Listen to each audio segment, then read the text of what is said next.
Hello everyone and thanks for watching our weather update on January 9th, 2023. So today we're looking at the warnings for the next couple of days, the detailed weather for the next 5 days using the EKV charts, and the weather for the next 2 weeks or so using the weathercentral.de charts.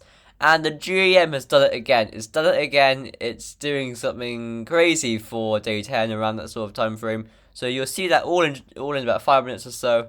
But first of all, I'd like to say a big thank you to every one of our viewers, likers, commenters, subscribers, because we have reached 30 subscribers yesterday evening, and actually now I'm at 34 subscribers, so doing very well. Thank you so much to each and every one of you for subscribing, commenting, liking, whatever you do. It's greatly appreciated at this time. So it's starting off with the warnings then for the next couple of days. Today there's just a small crash warning, but for tomorrow and Wednesday, just tomorrow really, valid from 3 a.m. till 3 p.m. So this is a 12-hour warning period.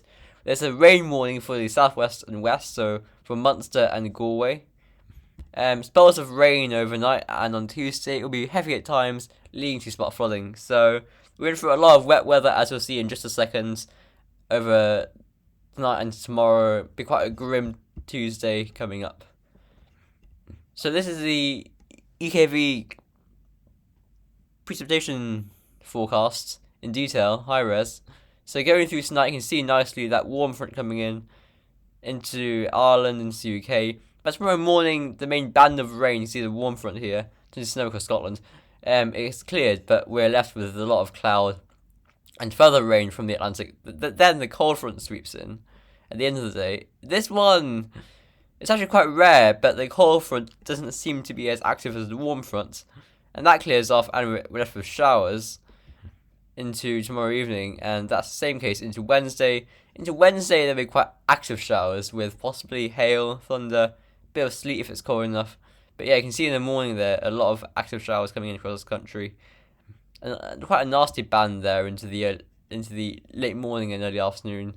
That will clear off, and we'll get a bit cooler before later Wednesday.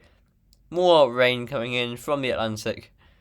Same old before more rain comes in on Thursday morning. Clearing to showers, blustery winds.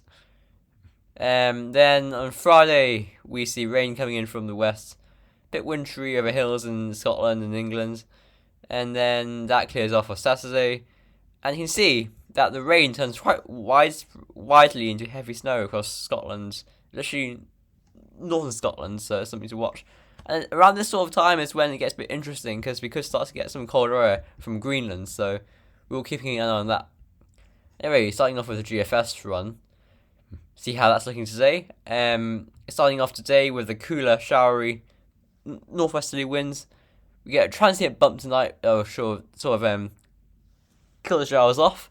And tomorrow we have, as you saw earlier, lots of wind and rain crossing the country. We're to active showers on Wednesday and a bit cooler as well. The upper air temperatures show that quite nicely. Before on Thursday we go back to milder Atlantic-driven rain conditions. Before towards the end of the week, we start to shift everything a bit further southwards, and the jet stream starts to go a bit more towards the northwest to southeast sort of alignment to it. So we sort of see everything just coming southwards a bit. We get a bit of a northerly wind for a time before it goes quite mild. Although technically the wind is coming from the northwest, but we're pulling in a warm sector, so you can see we get the 0 Celsius ice time coming in off the Atlantic, so that's mild. But there's a cold plunge waiting towards Greenland and Iceland, you can see here. And if we go forward, that comes in. So the upper air temperatures on January 17th, they're cooling down. And then we bring the minus 5 Celsius ice time in off the Atlantic. And mixed with low pressure, that could be a snowmaker on January 19th, 20th. But that's all a long way off. It's 10 days off pretty much. It's exactly 10 days off January 19th. But we stay quite cool and zonal. I mean, that low pressure coming in is bringing the air from Greenland. You can see the minus 5 Celsius ice storm coming in from the Atlantic. So, and that low pressure stays over us. That is similar to what the GEM shows, but not as severe. I mean, it is a cold pressure in a low pressure and cold air. But the GEM, I think, is a bit more severe with that. But the GFS sort of goes on the GEM's path a bit later on. And then we go really quite sustained, but quite. We get into quite a cold spell there and quite wintry. If we look at the snow depth, you can see quite a bit in the northwest. Unfortunately, not much in the southeast. If we run it forwards, it stays the same. It melts a bit in the northwest. But we are dragging in a colder northeasterly wind. The upper air temperatures look cold. Yeah, we're dragging in the -5 Celsius ice therm through the country. The -10 Celsius ice therm is trying to get across the North Sea, but since the North Sea has been heated so much by the warm summer, the hot summer even, it's in a struggle. ECMWF run there now. It should be. I think it's finished updating by now. Yeah, it has done. If we just put the hover on, it goes out to 240 hours. So same story. We stay very, very westerly, flat as a pancake for the rest of the week. And just as we get into the weekend, we start to see things going a bit colder. You can see there we bring in a northerly on January 15th. And the -5 Celsius ice therm tries to come in there. And then we go even more northerly on the 16th. It comes through the country, that -5 Celsius ice therm.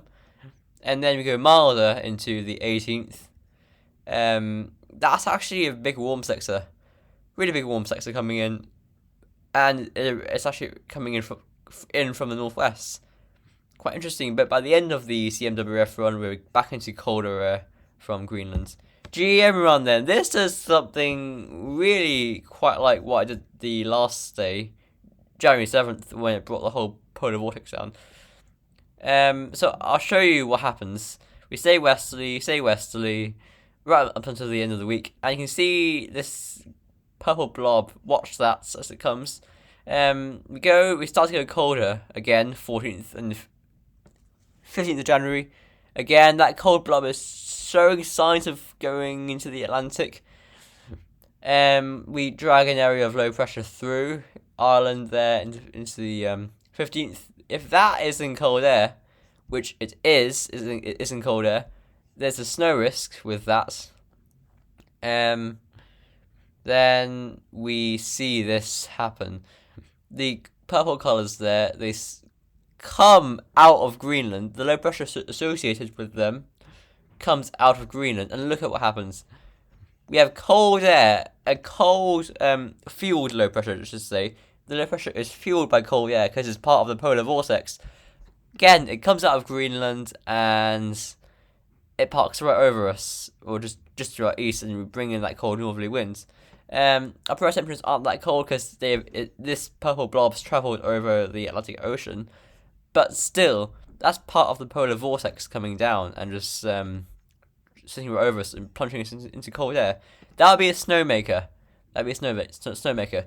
So if I just run through the whole thing, northern hemisphere view, looking at the northern hemisphere view, so it's this part of the polar vortex that we're watching.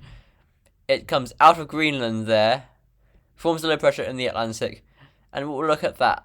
It departs its I'm just calling them fellow PV blobs, these other blue and purple blobs, and look at that over the country. You rarely see this on the output, and it is actually quite shocking that the GEM has showed this twice in 2 days. None of the other runs have shown this, perhaps the GFS somewhat, but yeah, bit of an outlier, I'd say. But that would be very cold and snowy, and as I say, that is what brought us a lot of snow in December 2010, especially after mid-month. That's what happened. The polar vortex came out of Scandinavia, Greenland, that sort of area, and sat right over us. The same thing is happening here, except that it's a little less severe than 2010. The air's not as cold, stuff like that. Icon run. So we start off again with this mild, gloomy, wet weather for tomorrow, very wet for parts, and then we go showery and cooler on Wednesday. But we keep the wind as flat as a pancake off the Atlantic. Look at that jet stream coming in from the west. No let up at all. We just keep it that way. But again, by the weekend, we start to see possible signs of cooler weather trying to come in. So that's it right there. the cooler air probably starts to try and come in there. Maybe a bit more delayed with Icon.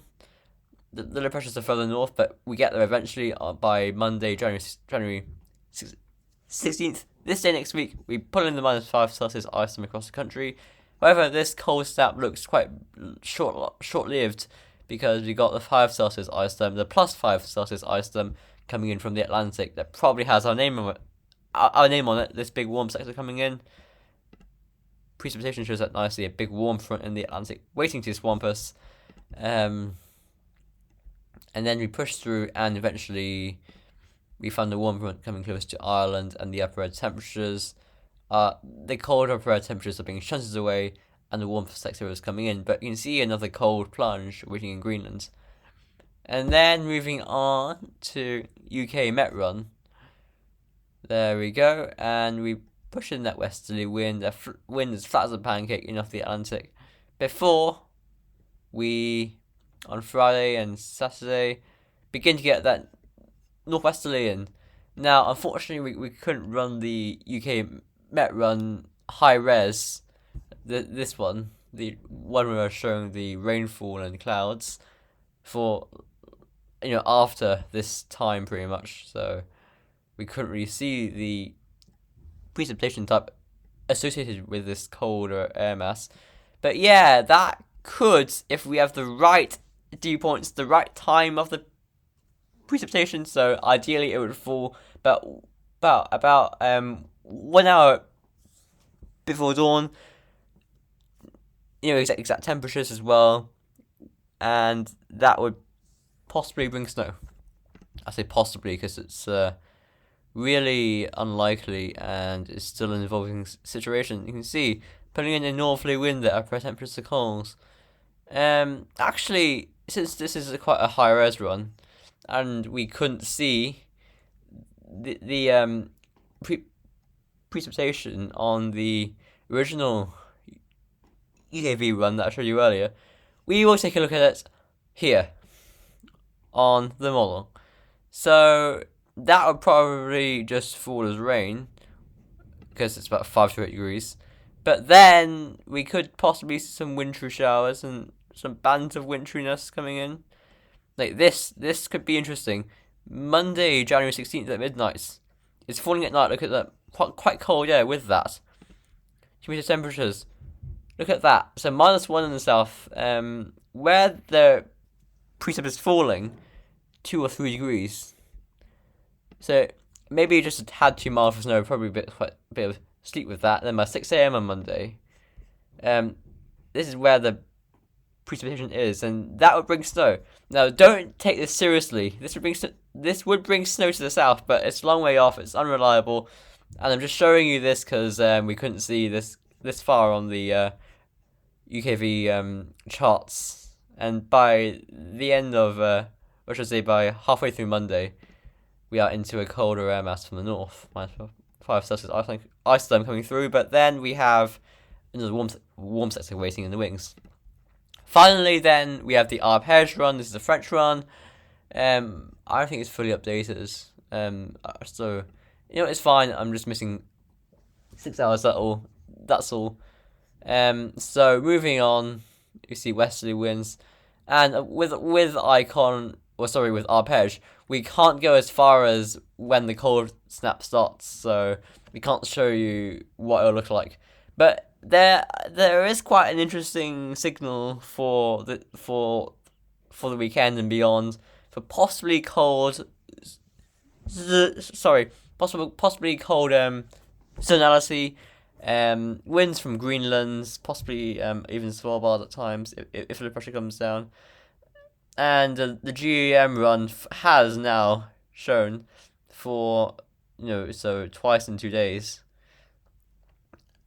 Possibility for the PV coming out of Greenland sitting over us, bringing copious amounts of snow probably, or even just a wintry mix. But yeah, there is something interesting coming up over the next week or two. So I'll keep you posted wherever I can. If I don't have videos during the weekdays, it means I'm studying. But I hope you enjoyed the video, and bye for now.